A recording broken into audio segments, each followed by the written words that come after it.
fazer na sua vida. O Senhor te trouxe aqui para o louvor da sua glória.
Começamos este culto, ó Deus, da maneira que o Senhor se agrada, falando contigo, nos derramando da tua presença santa, Senhor, pois tu és santo. E se estamos aqui, Senhor, com vida, com forças e com alegria, não é por causa da nossa força, mas tão somente por causa da tua maravilhosa graça. Jesus Cristo nos alcançou, e é por isso que estamos aqui como povo de Deus. Senhor, faça deste culto um momento especial, não só para nós, Senhor, mas para a tua glória, Senhor. Que o teu nome aqui seja engrandecido, Senhor. Que aqui, ó Deus, o nosso coração se desperte para te louvar mais, para te adorar mais, para declarar na tua presença, Senhor, reconhecendo tudo quanto o Senhor tem feito pela tua igreja nesses 23 anos, Senhor, de organização. Em meio a lutas, a conquistas, a dificuldades, a desafios, mas também a grandes bênçãos, Senhor. Nós reconhecemos diante de Ti que foi a Tua mão quem nos ajudou. Foi o Senhor quem proveu todas as coisas e não deixou nada mais faltar. Senhor, aqui estamos para retribuir um pouco do muito que o Senhor tem feito em nós e através de nós. Nos ajuda, Senhor, a observar, ó Deus, o que a Tua palavra nos ensina. Nos faz crescer, Senhor, nos dá neste momento sintonia contigo. Que estejamos todos ligados, Senhor, com o Teu Espírito, Senhor, que fala pela palavra, que se faz presente no meio dos Teus louvores. E que aqui, Senhor, com a Tua graça, a gente te ofereça um perfeito louvor, na medida, Senhor, em que Tu requeres de nós. Esta é a nossa oração, Deus, que fazemos no nome santo do Senhor Jesus. Amém. Amém. A palavra de Deus, irmãos, está aqui impressa no nosso guia litúrgico, se você o tem em suas mãos. Nós vamos ler o Salmo 133, que é um texto que nos chama a adorar a Deus e adorar como corpo de Cristo, como família de Deus. E a palavra nos chama a fazê-lo da seguinte forma: ó, como é bom e agradável viverem unidos os irmãos. É como óleo precioso o qual desce pela barba de Arão e desce para a bola de sua veste. Todos juntos? É como o vale do irmão que desce sobre os montes de Sião. Ali o Senhor ordena sua bênção e a vida para sempre. Amém. Vamos ficar em pé, irmãos, para a alegria, entoarmos este hino que fala da nossa certeza de salvação em Jesus Cristo. Não sei por que de Deus o amor a mim se revelou, ou porque Jesus, meu Salvador, na cruz me resgatou. mas eu e você sabemos em quem temos crido, e Ele é fiel e poderoso para guardar o nosso galardão até o dia final. Amém? Amém. Vamos louvar o Senhor. Número 105 do nosso hinário é o hino A Certeza do Crente. Que essa seja a nossa certeza como igreja. Que essa certeza nos mova a pregar o Evangelho da graça de Deus e abençoar muitas vidas como instrumentos do Senhor.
Dessa certeza que eu e você acabamos de cantar. Vamos ler alternadamente, como está impresso no nosso guia.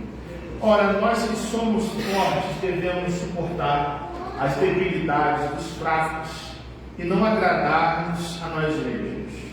Portanto, cada um de nós agrade ao próximo o que é bom para a edificação. Que também Cristo não se agradou a si mesmo. Antes, como está escrito, as injúrias dos que te ultrajavam caíram sobre mim. Pois tudo quanto glória foi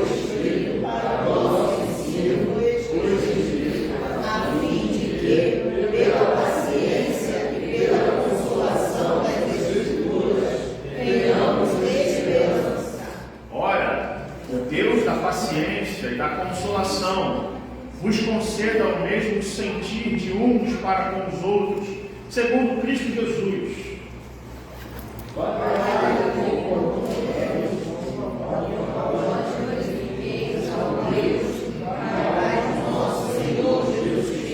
juntos, meus irmãos. Portanto, acolhei-vos uns aos outros, como também Cristo nos acolheu para a glória de Deus. Amém. Louvado seja Deus. Vamos fechar os nossos olhos. Vamos conversar com o Senhor mais uma vez. Eu convido o presbítero José Manuel, presbítero da Igreja Presbiteriana da Fontinha, nosso irmão aqui presente, nos eleve a Deus uma oração de adoração. Oremos ao Senhor, irmãos. Amado Deus, eterno Pai, nós te adoramos a Teu Deus, na direita da oportunidade.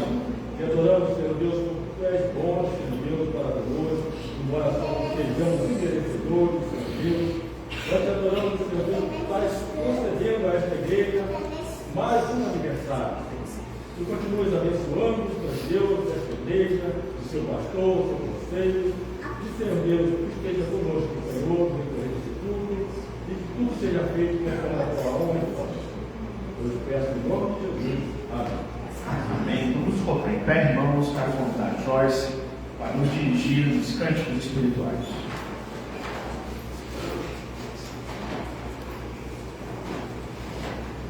Boa noite, irmãos. Vamos cantar com todo o nosso coração, alegres e gratos a Deus, porque temos aqui 23 anos com história e hoje nós fazemos parte do presente desse lugar. Então, que você seja grato a Deus por todos os dias que Ele te trouxe até aqui. Se você não tem uma igreja para congregar, estamos portas abertas para você. Traga a sua família. Que nessa noite você possa ter esse coração cheio de gratidão a Deus por tudo que Ele tem feito por você.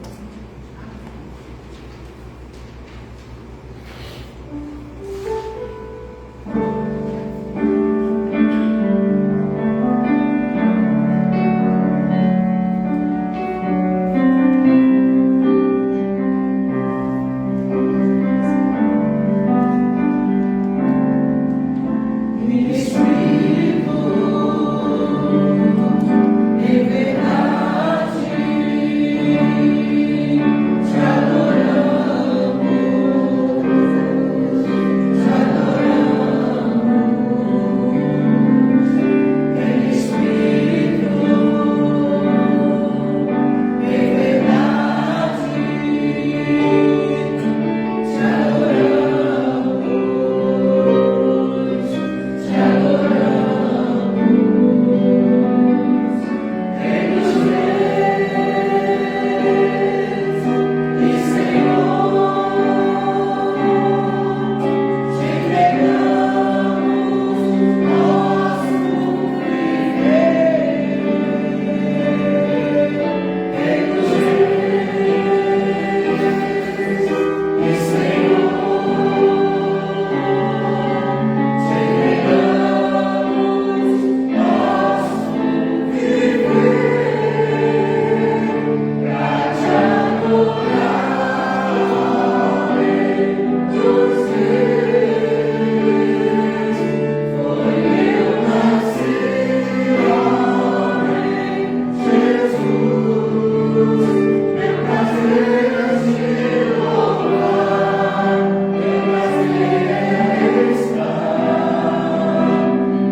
Onde flui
nossos louvores, o nosso coração grato a Ti, por tudo que o Senhor fez na cruz por nós, Senhor. Estamos aqui gratos para Te agradecer, livres para estarmos aqui. Que o Senhor possa abençoar, Deus, cada servo Teu aqui. Que o Senhor possa continuar nos recebendo nos nossos louvores e toda a aleluia, em nome de Jesus. Amém, meus irmãos, podeis tomar assento. Dando continuidade, meus irmãos, à nossa liturgia, vamos estar lendo a chamada à confissão, que se encontra em 1 Pedro, no capítulo 1, versículo 13 ao versículo 16, uma leitura alternada, chamada à confissão de pecado. Diz assim: por isso, preparando o seu entendimento, sejam sóbrios e esperem inteiramente na graça que lhes está sendo trazida na revelação de Jesus Cristo. Como filhos obedientes, não vivam conforme as paixões que vocês tinham anteriormente, quando ainda estavam na ignorância. Pelo contrário, assim começando aquele que os chamou, sejam santos vocês também em tudo o que fizerem. Porque está escrito: sejam santos, porque eu sou santo. Amém, meus irmãos. Façamos esta oração silenciosa, confessando a Deus os nossos pecados, as nossas faltas, na certeza, meus irmãos, que nosso Deus é um Deus perdoador e que Ele é um Deus misericordioso para com os seus filhos. Oremos silenciosamente.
Igreja militante.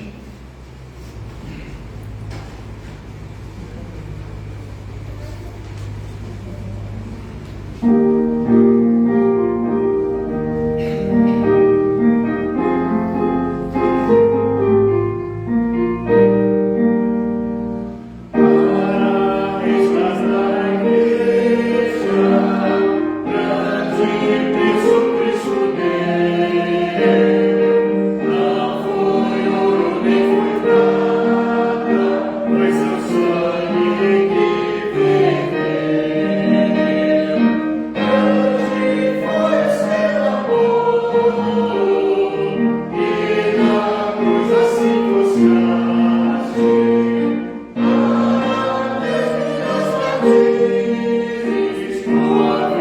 vida não morre.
Amém, meus irmãos. O Senhor, a vida dele não poupou para que nós hoje estivéssemos aqui.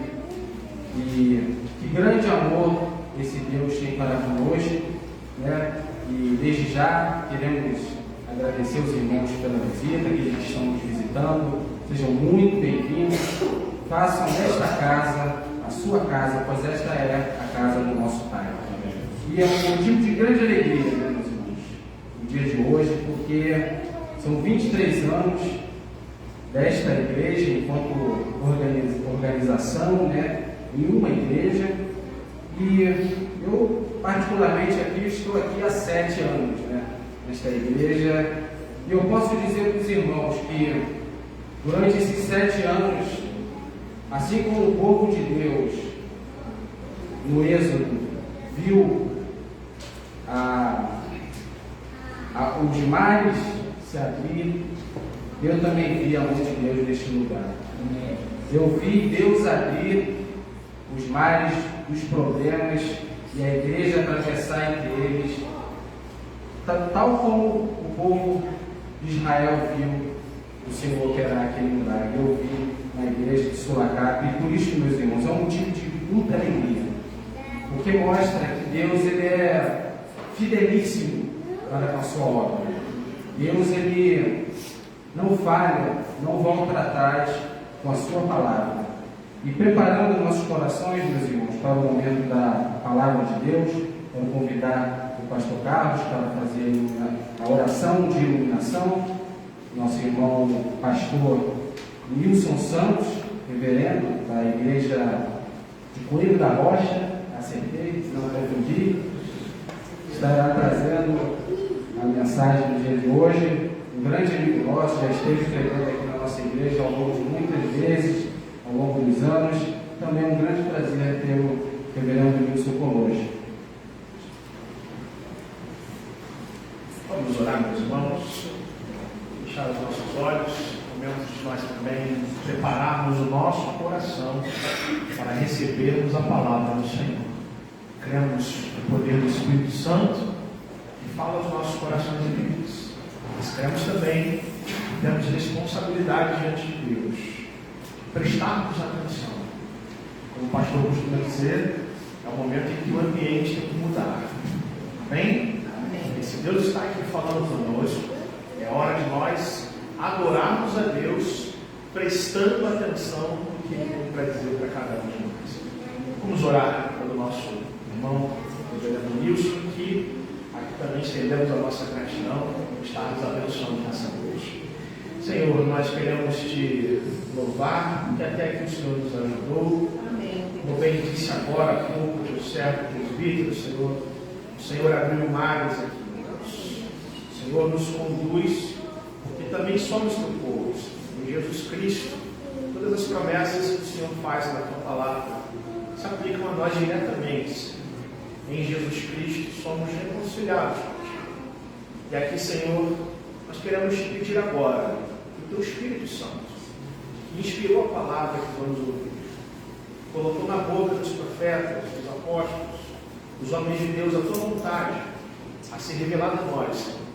Seja agora, Deus, o mesmo Espírito que traga luz ao teu pregador, fazendo recordar as Sagradas Escrituras, mas também iluminando e descortinando a nossa mente, Senhor, abrindo o nosso coração para enxergar, Senhor, a tua verdade, Senhor, de que Jesus Cristo naquela cruz nos reconciliou, nos resgatou, como cantamos agora, Senhor, grande preço que teu Filho pagou por nós. Portanto, ó Deus, nos edifica nesta noite, que aqui, Senhor, não seja apenas um culto em que olhamos para o passado, mas também, Senhor, consideramos o nosso presente e pensamos também, Senhor, no futuro, aquilo que o Senhor ainda vai fazer aqui. Grandes coisas temos e tu farás conosco, se nos olharmos, se buscarmos a santificação, Senhor, e se nos atentarmos à tua palavra, Senhor. É isso que nós queremos te pedir. Nos ajuda, Senhor, a prestar atenção agora, Deus, nas verdades espirituais que tu tens a consagrar, a confirmar para o louvor da tua glória nos nossos corações. Em nome e por amor do teu Filho, o Senhor Jesus, te oramos. Amém. Amém. Uma boa noite a todos. A graça e a paz de nosso Senhor e Salvador Jesus Cristo. É um prazer imenso estar aqui.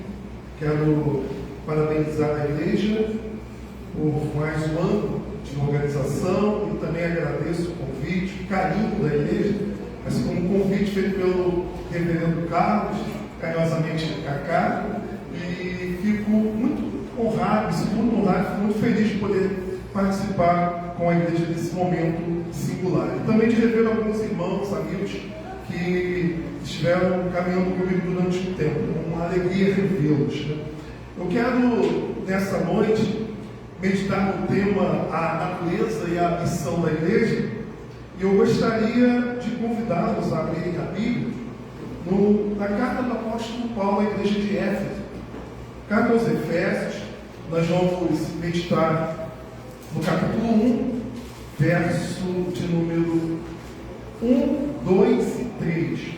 Efésios 1, capítulo 1, verso de 1 até o verso 3.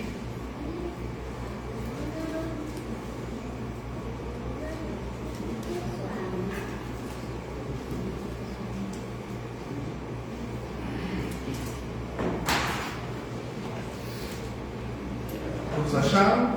Amém. Então vamos fazer a leitura da palavra.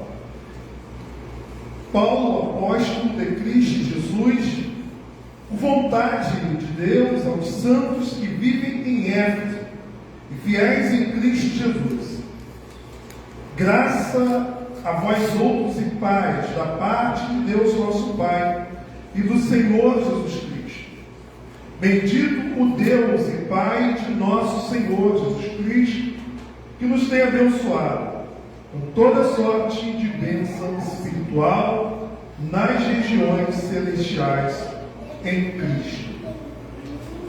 Meus queridos irmãos, esta é uma carta escrita por Paulo à igreja de Éfeso, uma carta escrita da prisão, conhecida como carta da prisão, assim como Filemão, Colossenses e Filipenses.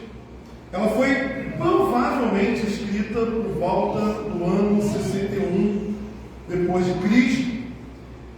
E nós podemos ver aqui nesta carta o apóstolo Paulo trazendo uma robusta teologia no capítulo 1, 2 e 3. Mas quando nós entramos no capítulo 4, 5 e 6, nós percebemos que Paulo pega essa teologia que ele colocou aqui no início da carta e coloca de forma prática. Ele aplica à igreja. É muito interessante você ver que a carta aos Efésios é similar à carta aos Romanos. Do capítulo 1 até o capítulo 11, teologia. 12, 13, 14, 15, 16, ele pega a doutrina, ele pega essa parte teórica e aplica. Não que não haja teologia na parte prática, mas é uma parte mais prática da carta. Os estudiosos falam que esta carta é uma carta circular. Ela foi escrita não especificamente para a igreja de Éfeso, mas para diversas igrejas da região da Ásia Menor. Isso porque nos manuscritos, vamos assim dizer, os mais antigos e os melhores manuscritos, você não vai encontrar a expressão em Éfeso. Então muitos acreditam que ficava aberta essa parte, e quando a carta era lida na igreja local, colocava o nome da igreja local como sendo a destinatária. Então é como se nós pudéssemos falar carta à igreja presbiteriana de Sulacap, porque a carta ela não é apenas destinada à igreja de Éfeso, mas às comunidades da Ásia Menor, mas podemos transcender a todas as igrejas ao longo do tempo e independente do lugar onde ela esteja. É interessante também você perceber que é diferente das outras cartas de Paulo. Ela é uma carta circular, um conteúdo mais teológico, é praticamente um tratado teológico. Quando você olha, por exemplo, a carta aos Gálatas, a carta aos Coríntios, você vê questões muito particulares das igrejas que Paulo dirige, assim, então, as cartas. Mas aqui não. Você vê que Paulo trata de uma maneira mais geral aquilo que ele quer apresentar. É interessante nós observarmos que a carta aos Efésios, e muitos acreditam que essa foi a primeira igreja destinatária, né? A igreja de Éfeso era uma igreja que nasceu do trabalho do apóstolo Paulo. Você pode observar no capítulo 19 de Atos, quando houve ali um movimento, um mover do Espírito Santo na região. E a igreja de Éfeso ela foi uma igreja pastoreada por grandes homens: Paulo, Timóteo e também o apóstolo João. Em Apocalipse, no capítulo 2, do verso 1 ao verso 7, nós vamos encontrar o estado daquela igreja, quando Jesus ele dirige uma carta para a igreja através de João, e ele vai dizer que aquela igreja era uma igreja ortodoxa, ou seja, uma igreja que tinha uma doutrina correta. Ele também vai dizer que aquela igreja era uma igreja que vivia a ortopraxia. O que quer dizer isso? Ela vivia a doutrina. E também nós vamos encontrar Jesus Cristo exortando a igreja porque faltava nela ortopatia, ou seja, apesar da igreja ela ter uma doutrina correta, uma prática correta daquilo que era ensinado, ela tinha perdido o fervor espiritual dos primeiros, dos fundadores, daqueles que plantaram a igreja. Então faltava naquela igreja aquele fervor que os primeiros tinham. Aqui também nós observamos que, olhando para a cidade de Éfeso, que foi uma das igrejas destinatárias da carta, nós vamos observar que Éfeso era uma cidade, da capital da Ásia Menor, uma cidade com grandes desafios, uma cidade de grande importância comercial, uma importância política e também uma cidade muito religiosa.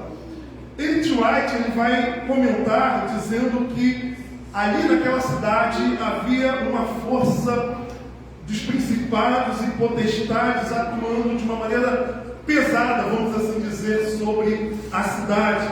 Porque ali havia uma das 7 maravilhas do mundo antigo, que era o templo dedicado à chamada deusa Diana, ou Artemis, uma divindade que era considerada como uma divindade voltada para a questão do amor, onde você tinha umas sacerdotisas que elas prestavam culto a essa divindade. Era considerada a divindade da fertilidade, e elas prestavam culto a essa divindade através da prostituição não comercial, mas da prostituição cultural, ou seja, elas adoravam essa divindade através da prostituição. Então era uma cidade com um peso muito forte uma carga muito forte em relação à questão da moralidade, da prostituição, assim como também do paganismo que imperava.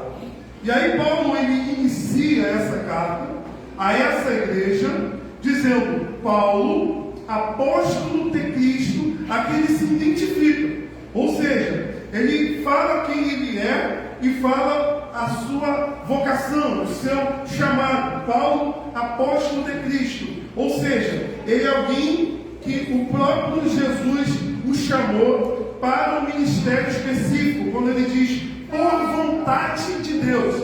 Isso significa dizer que o apostolado, ele é um ministério em que a pessoa não pode se autodenominar apóstolo, ou seja, eu sou apóstolo, ou a igreja nomeia apóstolo. Não, o apostolado é um ministério chamado diretamente por nosso Senhor e Salvador Jesus Cristo. Além dos 12, apóstolo Paulo, ele assim então preenche esse requisito de ter sido chamado diretamente por Deus. É claro que a palavra apóstolo, ela também tem um sentido secundário, que é a questão daquele que é enviado como missionário. Mas nesse sentido, como portador de uma revelação para toda a igreja, apenas aqueles a quem o próprio Deus chamou diretamente. E aqui Paulo então ele vai dizer que ele é chamado por vontade de Deus e não por vontade dos homens, por vontade própria ou de uma igreja local. E ele ele envia essa carta para uma igreja que está localizada nessa cidade de Éfeso ou outras cidades que têm suas questões, que têm as suas, vamos dizer, dificuldades, as suas lutas, mas a igreja foi ali plantada para poder, como igreja, cumprir a sua missão. Então eu quero convidar, nesse momento, os irmãos a meditarem no tema a natureza e a missão da igreja, e eu quero aqui desenvolver 3 pontos, né? Como um bom presbiteriano, né? 3 pontos, para poder assim, então, falar sobre esse tema. O primeiro ponto é que a igreja, ela é uma comunidade local. O texto nos fala: aos santos que vivem em Éfeso, verso de número 1 ali no final, né? É Paulo, apóstolo de Cristo Jesus, por vontade de Deus, aos santos que vivem em Éfeso. Aqui o primeiro ponto que eu quero destacar é que a igreja ela é santa. E é uma ousadia falar que a igreja é santa num tempo em que nós observamos muitos escândalos, tanto por parte das igrejas, como também de lideranças cristãs. Mas nós não podemos olhar para os maus exemplos e dizer que a igreja não é santa por causa disso. Conforme uma vez eu ouvi uma pessoa falando, quem estuda engenharia não vai buscar se espelhar naqueles engenheiros que fizeram projetos que não deram certo, mas tomar como referência os bons engenheiros. Então, quando nós olhamos para a igreja, não devemos olhar para aqueles crentes que traem a sua chamada, a sua vocação, mas para aqueles que servem como exemplo e testemunho. Sim, a igreja ela é santa, porque a sua origem ela é divina. O próprio Jesus disse que edificarei a minha igreja. E aqui é interessante nós observarmos a própria palavra santa, aos santos que vivem em Éfeso. A palavra santo quer dizer separado. E nós podemos analisar essa palavra em 2 aspectos.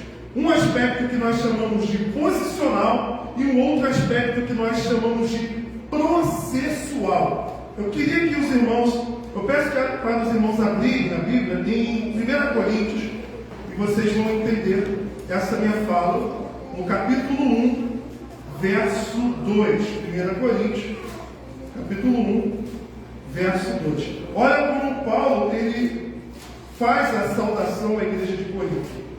A igreja de Deus que está em Corinto, aos santificados em Cristo Jesus, chamados para ser santos. Ou seja, aos santificados. O que isso quer dizer? Aqueles a quem Deus separou.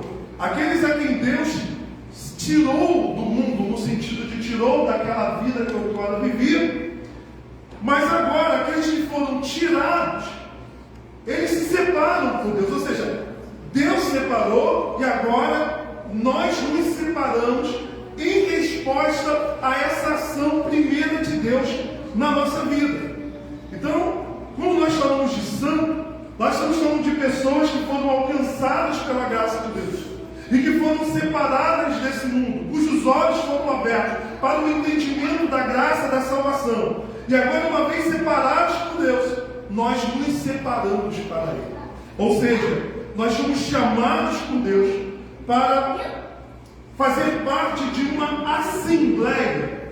É o nome que nós temos no grego para a igreja. O que é igreja? Igreja é assembleia. Lá na Grécia Antiga, por exemplo, nós tínhamos a eclésia, onde as pessoas eram chamadas para fora de suas casas para compor uma assembleia para discutir questões políticas. E essa é a etimologia da palavra eclésia. Igrejas são pessoas tiradas para fora, não para fora da igreja, como alguns pensam às vezes na questão missionária, embora seja importante. Mas o cristão ele é tirado do mundo, no sentido de separado do mundo, para formar uma assembleia divina, uma assembleia de Deus. Então, nesse sentido, Deus nos separou, Deus nos tirou do mundo para formarmos um corpo, uma assembleia. E aqui é interessante nós observarmos que uma vez que a igreja significa assembleia, algumas pessoas, principalmente nos dias atuais, decepcionadas com a igreja, elas falam: eu não preciso de igreja sou eu. Bem, a própria palavra igreja significa assembleia. Se a palavra assembleia exige que haja mais de uma pessoa, então não tem como uma pessoa ser igreja sozinha. Não tem como, é impossível. Porque a igreja é uma comunidade, é uma assembleia. Nesse sentido, nós precisamos observar as recomendações do escritor, da carta aos Hebreus, quando ele disse: não deixemos de congregar, como é costume de alguns. Portanto, a igreja é uma comunidade local, é uma realidade de uma agência de Deus que está plantada numa determinada região.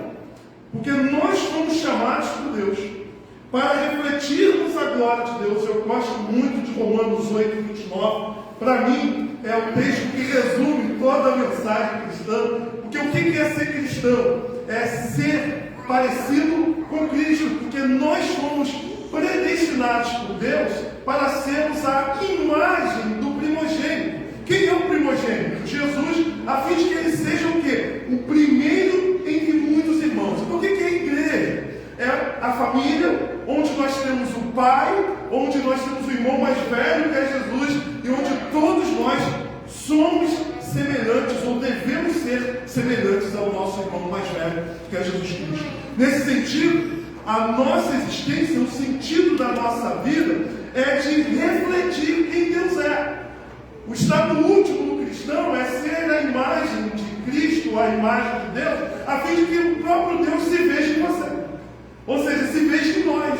Então nós somos chamados para sermos santos, no sentido de que nós fomos separados e agora nós nos separamos. A salvação é uma obra exclusiva de Deus.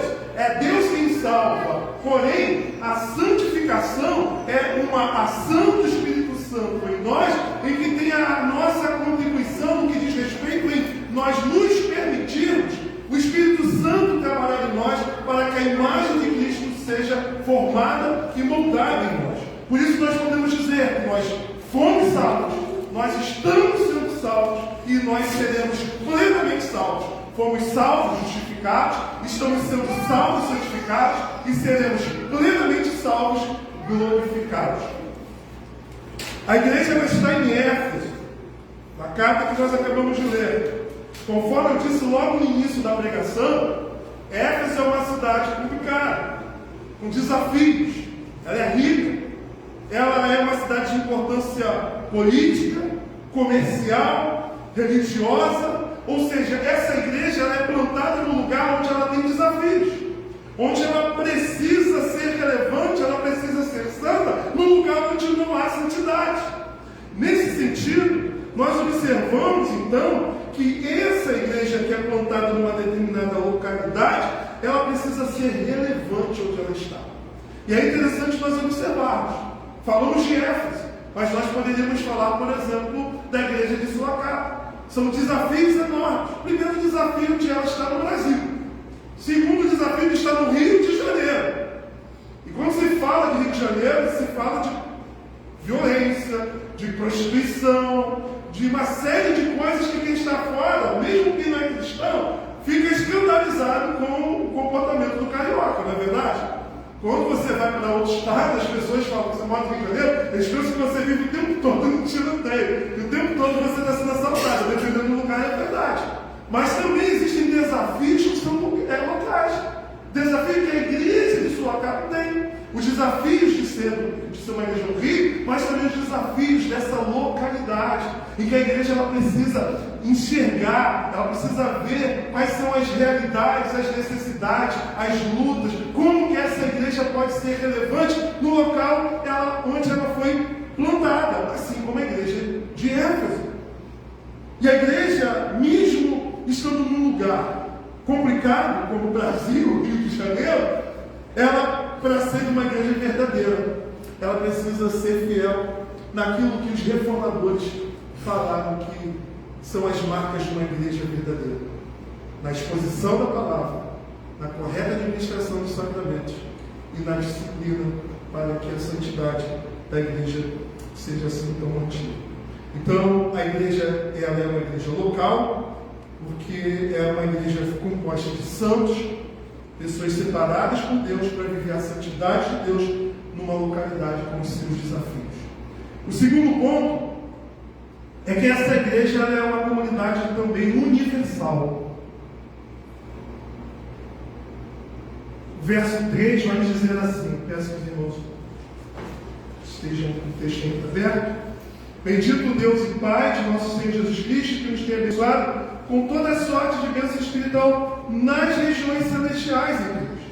Ou seja, essa igreja ela está nas regiões celestiais em Cristo. Porque unidos a Cristo, nós estamos em Cristo.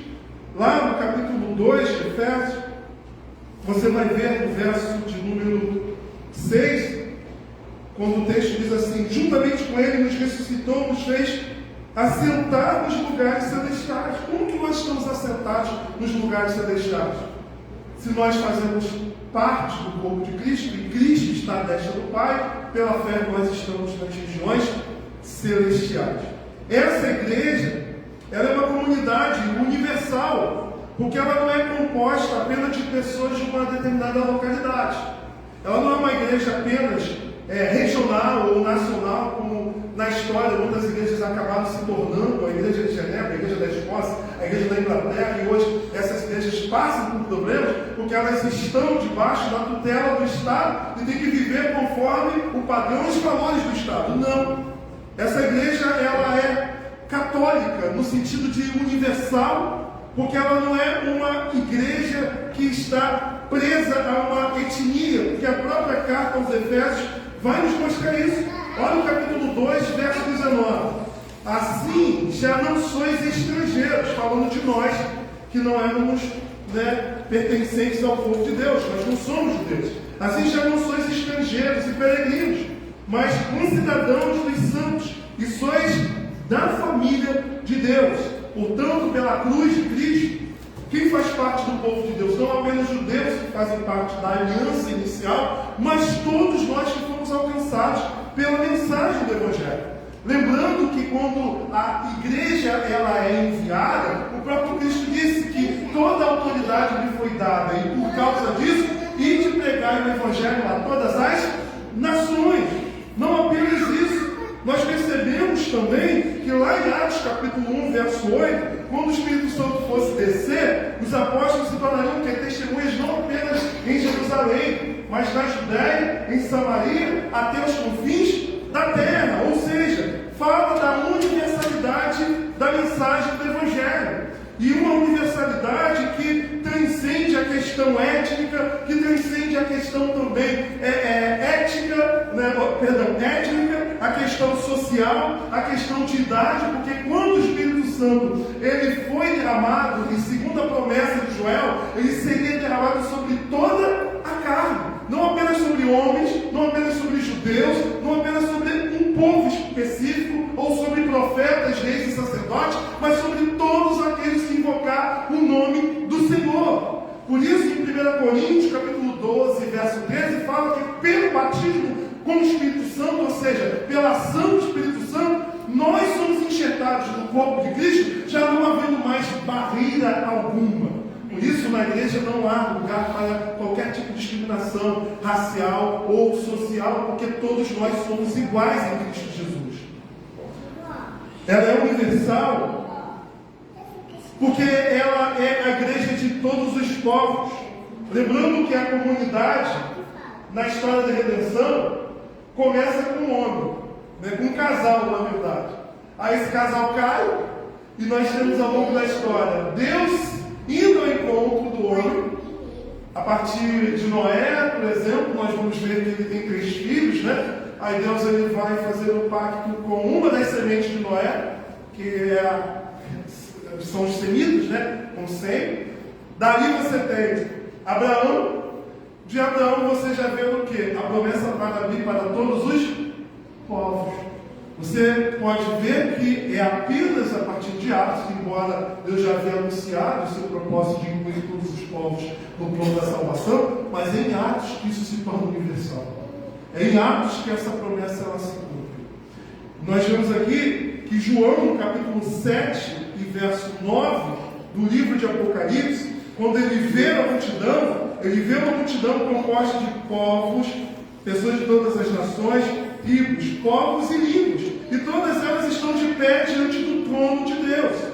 Portanto, a igreja é essa comunidade que transcende questões étnicas, ela transcende essas barreiras que nos limitam, que nos separam. E é interessante que nós observarmos, no capítulo 3 de Efésios, até se os irmãos abram a Bíblia, só virar aí uma página, você vai ver que a igreja ela é uma só. Olha no capítulo 4, verso 3. Esforçando-vos diligentemente por perseverar a unidade, preservar a unidade do Espírito no vínculo da paz. Há somente um corpo e um Espírito, como também fostes chamados de uma só esperança da vossa vocação. Há um só Senhor, uma só fé, um só batismo, um só Deus e Pai de todos, o qual é sobre todos, age por meio de todos e está em todos. Portanto, há uma só igreja, e essa igreja ela é católica, não é a católica romana, até porque há uma contradição, se é católica ou universal. Se é romana, já fala de uma localização. Não, a igreja ela é católica porque ela é universal, né? E ela é formada de pessoas de todos os povos, tribos, raças e nações. Pessoas que foram alcançadas pela graça de Deus. Qualquer pessoa que invoca o nome do Senhor, que tem uma experiência real com Jesus Cristo, é batizado nesta igreja que é universal. Então nós temos aqui 2 verdades. A igreja ela é local, como igreja local, ela é uma igreja formada por pessoas que se reúnem em torno de Jesus Cristo, chamados para viver a santidade num lugar onde há desafios. Ela é universal, apontando para a questão de que nós fazemos parte de algo que é maior do que a nossa igreja local. Portanto, nós pertencemos a algo maior que a própria denominação presbiteriana ou a nossa tradição reformada. Nós pertencemos à família de Deus, que vai além de batista, que vai além de presbiteriano, que vai além de metodista, que vai além de denominações. Porque cada pessoa que tem uma experiência real com a pessoa de Jesus faz parte de uma só igreja, que é essa comunidade, é essa família universal, interracial, que se chama igreja. Nesse sentido, nós vamos para o nosso terceiro e último ponto, que fala sobre a igreja, que essa comunidade local, que essa comunidade universal, ela é revestida de autoridade para o cumprimento da sua missão. É o que está no verso 2, quando fala que nós, veja bem, lá no verso 2 ainda, no capítulo 1, vai dizer: a graça vós outros iguais da parte de Deus nosso Pai e do Senhor Jesus Cristo. Ou seja, Paulo mostra aqui que tudo que nos acontece é por causa da graça, a paz é essa consequência dessa graça, e ele vai dizer que bendito Deus e Pai de nosso Senhor Jesus Cristo, que nos tem abençoado abençoado com toda sorte de bênção espiritual. Ele já nos tem abençoado. Ou seja, Ele já nos deu aquilo que nós precisamos. A igreja ela já tem aquilo que ela precisa para cumprir a missão onde ela foi plantada. Ele tem dado o que é necessário e é muito interessante nós observarmos isso. Porque muitas das vezes, quando nós olhamos com os nossos olhos os desafios no local onde nós nos encontramos, às vezes por causa das dificuldades, das barreiras, nós nos sentimos intimidados. E é interessante você observar, por exemplo, que a igreja de Esmirna era uma igreja que, aos olhos dos homens, ela era uma igreja pobre, porém, o Senhor falava para ela, o Senhor falou para ela que ela era uma igreja rica. Apocalipse 2, verso 9. Ou seja, uma igreja que aos olhos do homem é pobre, porque não tem muitos recursos, mas aos olhos de Deus, ela tem tudo que ela precisa para ser igreja no lugar onde ela foi plantada. Mas ao mesmo tempo você vai ver que a igreja de Laodiceia é o inverso. É uma igreja que aos olhos do homem era uma igreja rica, aos seus próprios olhos era uma igreja rica, mas o Senhor falou para ela que ela era pobre, cega, ela estava nua perante o Senhor. Portanto, não é o poder aquisitivo, a força que a igreja tem de mídia, ou a força de dinheiro mesmo, de capital que ela tem para investir em tantas coisas, que faz com que de fato essa igreja ela seja rica. Eu não estou dizendo que uma igreja financeiramente rica, ela não seja igreja do Senhor, mas nós não podemos olhar com os nossos olhos e dizer, olha, essa igreja ela é pobre porque ela não tem recursos que determinadas comunidades têm. Não, Deus plantou uma igreja em um determinado lugar, e essa igreja que é plantada pelo Senhor, ela recebe todos os recursos necessários para cumprir a missão que o Senhor a ela confiou. E aqui eu chamo a atenção para, mais uma vez, o Ellen G. White, que ele conta, fazendo um comentário sobre esse texto, ele conta sobre o costume que ele tinha na infância de ficar próximo ao mar, observando, junto com seu amigo, os barcos, as embarcações que passavam, até que um amigo achou, na verdade ele ganhou um telescópio, e ele o convidou para poder ir na sua casa, para poder assim então ficar analisando as embarcações. E quando ele olha pelo telescópio aquelas embarcações, ele viu algo que ele não via antes. Ele viu embarcações que aos seus olhos ele não conseguia ver. E aquela embarcação que parecia tão distante, tão longe, pequena, com o telescópio ele conseguiu não apenas ver a embarcação de uma forma grande, como ele conseguia ver um letreiro, e ele conseguia enxergar até mesmo pessoas circulando dentro da embarcação. E aí ele diz que o telescópio tem o poder de fazer a gente ver coisas que antes não estavam ali, ou na verdade que estavam, mas não conseguia enxergar. O que Ellen G. White quer dizer com essa ilustração em relação ao texto que nós acabamos de ler? Que quando nós olhamos com os nossos olhos, nós não conseguimos enxergar a nossa realidade espiritual. E nossa realidade espiritual nós só conseguimos enxergar com os olhos da fé. É como se fosse um telescópio que nos faz enxergar coisas que sem fé nós não conseguimos ver. Portanto, quem é a igreja? Qual é a natureza da igreja? O que ela tem dado pelo Senhor? Você só consegue contemplar, você só consegue ver se for com essa fé, se for com esses olhos que servem como um telescópio espiritual para enxergar coisas que nós não conseguimos enxergar sem essa mesma fé. Ou seja, nós estamos num lugar que tem desafios, e se nós olharmos para nós mesmos, nós vamos dizer, não vamos conseguir, não vamos vencer, não vamos atravessar. Conforme foi falado aqui, que viu Deus ao longo desse tempo abrindo o mar vermelho, é pela fé que nós conseguimos enxergar coisas que sem a fé não é possível ver. Portanto, a igreja ela tem todas as ferramentas. Ela não precisa apelar para as coisas que algumas comunidades apelam.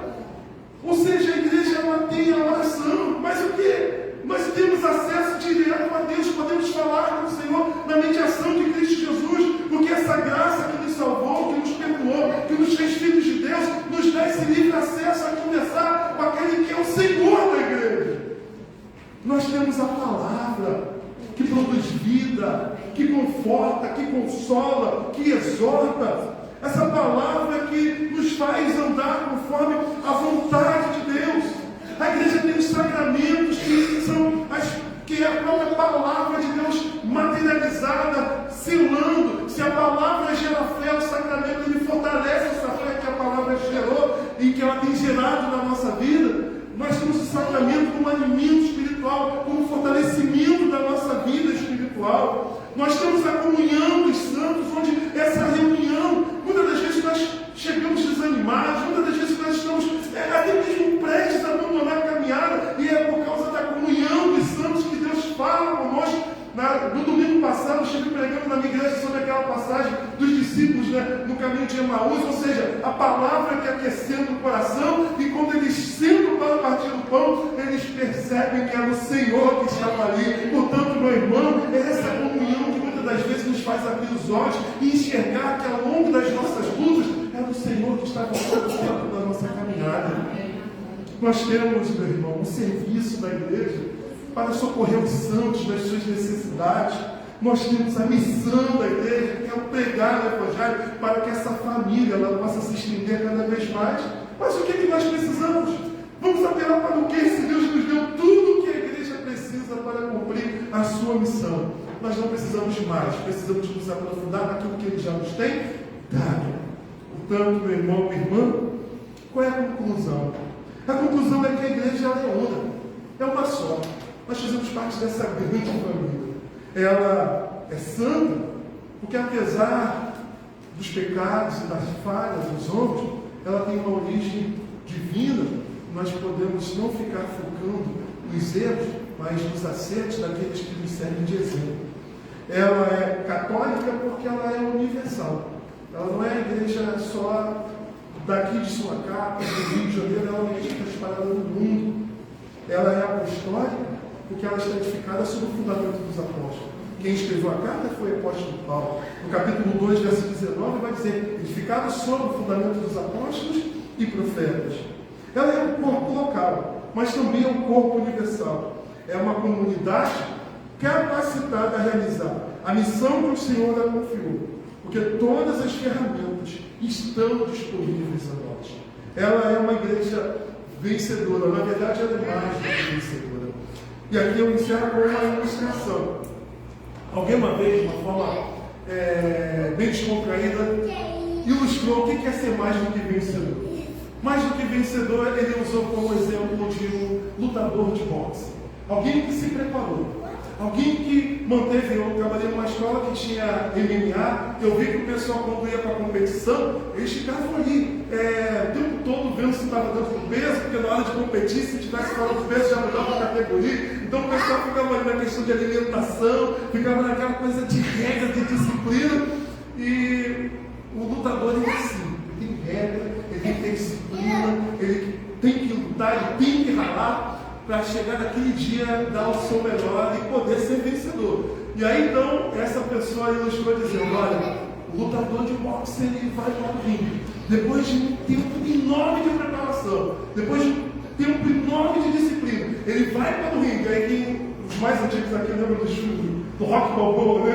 Apanha, no final alegre, mas com a cara toda torta, geralmente, né? Apanha muito. E aí você lembra que ele luta, ele apanha, bate aqui, bate ali, mas ele ganha. E ele ganha aquele cheque, né? E aí quando chega em casa, quem é que vai desfrutar do cheque? A esposa. Ele entrega o cheque na mão da esposa. Ele é vencedor e ela é mais do que vencedora. Então, meu irmão, a igreja é isso, porque Cristo lutou por nós, Cristo sofreu por nós, e nós apenas desfrutamos dessa vitória que já nos foi conquistada. Que a igreja brilhe dentro de sua cara, ela possa entender que Deus colocou ela aqui e deu todas as ferramentas necessárias para ela cumprir a sua missão, e entender que vocês fazem parte de uma história maior. A história da igreja de Deus faz com que vocês tenham essa consciência da identidade e da raiz de vocês. Que Deus possa abençoá-los em nome de Cristo Jesus.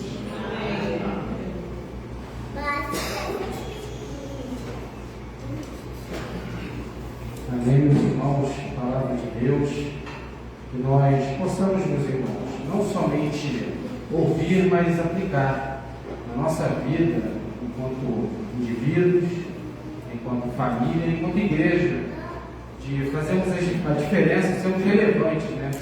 Que é algo que me chamou bastante atenção, né?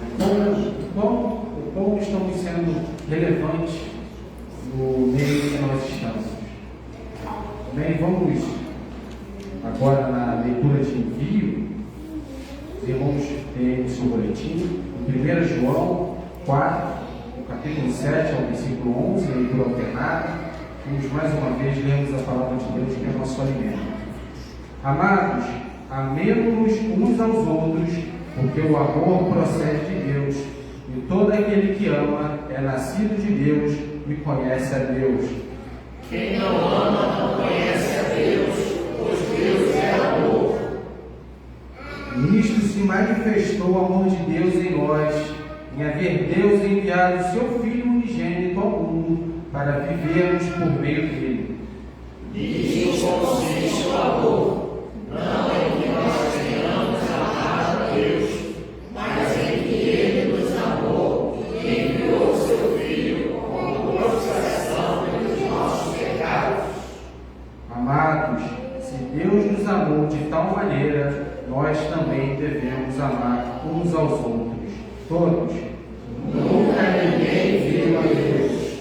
Se amarmos uns aos outros, Deus permanece em nós.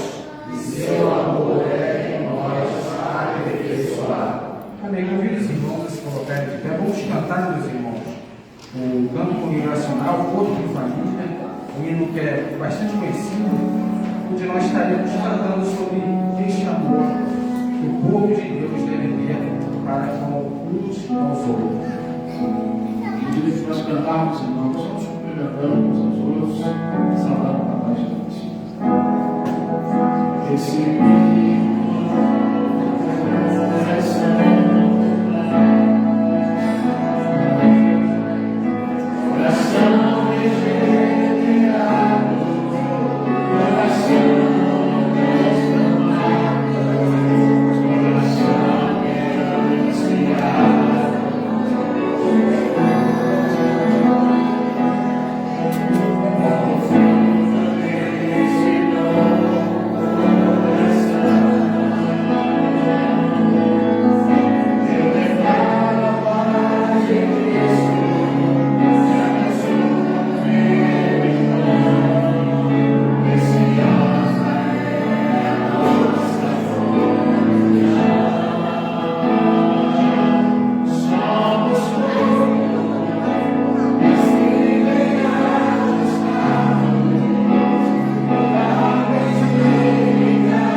momento de agradecer, meus irmãos.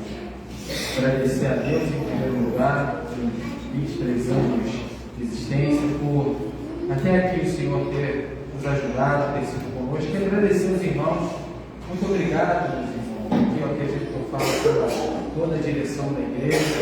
E agradecer a todos os irmãos aqui presentes, os irmãos que nesses anos têm nos acompanhado, os irmãos que vieram para a congregação de Vila Valqueire e têm aqui com nós trabalhado na obra do Senhor. Muito obrigado, meus irmãos. Tenho certeza de que muitas coisas ainda Deus vai fazer neste lugar, muito mais pessoas serão alcançadas pela palavra de Deus, mediante o seu agir. Temos fé, meus irmãos, que a igreja de Sorocaba será ainda mais relevante neste bairro, que nós estaremos, meus irmãos, se Deus quiser, pela permissão de Deus, trabalhando mais ainda para transmitir as boas novas do Evangelho.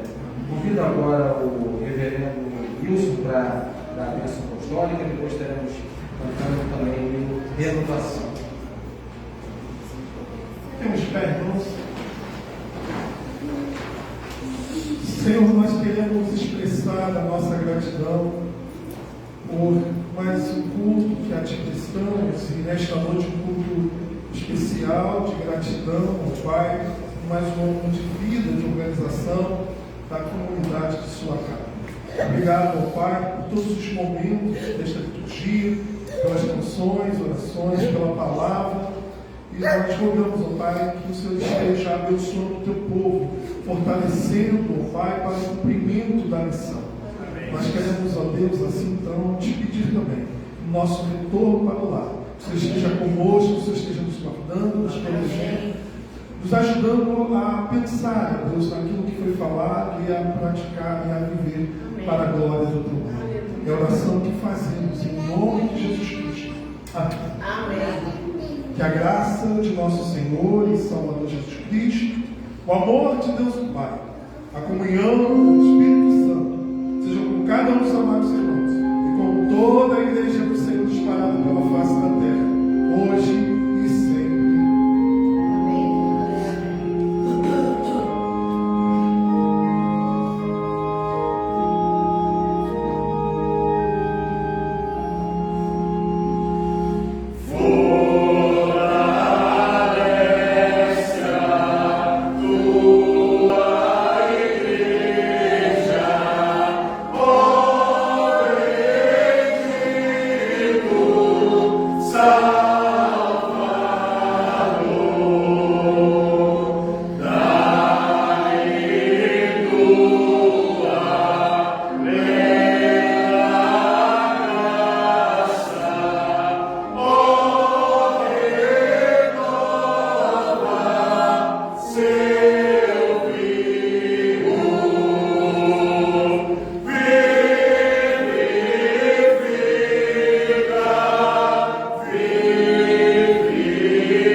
Amém? Amém mesmo? Aleluia. Deus abençoe a cada um de vocês, meus irmãos, os irmãos que nos visitam, sejam bem-vindos em nome do Senhor Jesus. Os cumprimentos serão feitos lá no salão social, onde há uma pequena confraternização para todos nós, mas preparadas com todo amor e carinho, agradecendo aqui as nossas irmãs da SAF que se empenharam em preparar para nós alguns alimentos muito bons. Amém, irmãos?